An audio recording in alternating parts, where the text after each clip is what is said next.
বিশ্বের সর্ববৃহৎ রাষ্ট্রহীন জনগোষ্ঠী রোহিঙ্গাদের একটি বড় অংশের আবাসস্থল এখন বাংলাদেশ।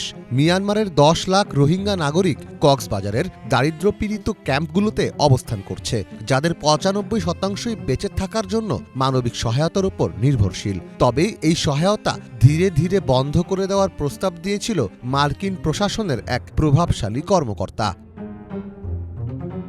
রোহিঙ্গাদের সবচেয়ে বেশি খাদ্য সহায়তা দিয়ে থাকে যুক্তরাষ্ট্র। 2017 সাল থেকে এখন পর্যন্ত রোহিঙ্গাদের $2.4 বিলিয়ন দিয়েছে তারা। তবে বাংলাদেশে আশ্রয় নেওয়া লাখ লাখ রোহিঙ্গা শরণার্থী ও লেবাননের সাধারণ মানুষের খাদ্য সহায়তা বন্ধ করতে চেয়েছিল যুক্তরাষ্ট্র। আর এ তথ্য জানা গেছে মার্কিন প্রেসিডেন্ট ডোনাল্ড ট্রাম্প প্রশাসনের এক কর্মকর্তার ইমেইল থেকে। গত ফেব্রুয়ারিতে সহায়তা সংস্থা USAID-এর ভারপ্রাপ্ত সহপ্রশাসক পিটার মারক্কোর লেখা সেই ইমেইলের সত্যতা যাচাই করেছে বার্তা সংস্থা রয়টার্স। ইমেলটি USAID-এর মানবিক সহায়তা বিষয়ক ব্যুরো প্রধান টিম মিসবার্গার বরাবর পাঠানো হয়েছিল। ওই ইমেলটিতে টিম মিসবার্গারকে একটি অ্যাকশন মেমোর খসড়া তৈরির নির্দেশ দেন পিটার, যেন এর মাধ্যমে লেবানন ও মিয়ানমার থেকে আসা রোহিঙ্গা শরণার্থীদের মার্কিন সাহায্যের ওপর অস্বাভাবিক নির্ভরতার বিষয়ে মার্কিন পররাষ্ট্রমন্ত্রী মার্কো রুবিওর দৃষ্টি আকর্ষণ করা যায়। তবে এ বিষয়ে মার্কিন পররাষ্ট্র দফতর মন্তব্য করতে অস্বীকৃতি জানিয়েছে। গত 20 জানুয়ারি শপথ নিয়েই 90 দিনের জন্য যুক্তরাষ্ট্রের বিদেশি সহায়তা বন্ধ করে দেন ডোনাল্ড ট্রাম্প।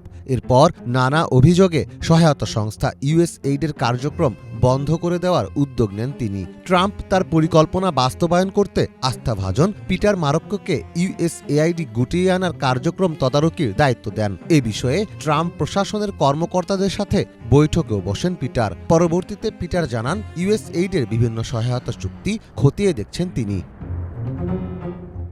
তবে একটি সূত্র থেকে জানা যায়, রোহিঙ্গা ও লেবাননের মানুষদের জন্য খাদ্য সহায়তা বন্ধ হওয়া রক্ষা পায় মার্কিন পররাষ্ট্রমন্ত্রী মার্কো রুবিওর কারণে।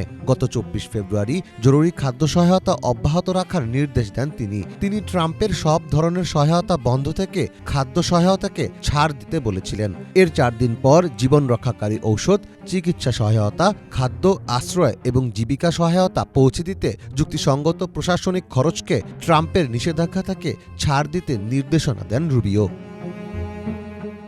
চলতি মাসের শুরুতে জাতিসংঘ এক সতর্কবার্তায় জানায়, অর্থাভাবে রোহিঙ্গাদের ভাতা $12.50 থেকে নামিয়ে $6 আনা হতে পারে। এরপর গত শুক্রবার রোহিঙ্গা ক্যাম্প পরিদর্শনে আসেন জাতিসংঘ মহাসচিব অ্যান্তোনিও গুতেরেস। সেখানে তিনি প্রতিশ্রুতি দেন, এই সহায়তার পরিমাণ যেন কোনোভাবেই না কমে, সেজন্য তিনি চেষ্টা করবেন।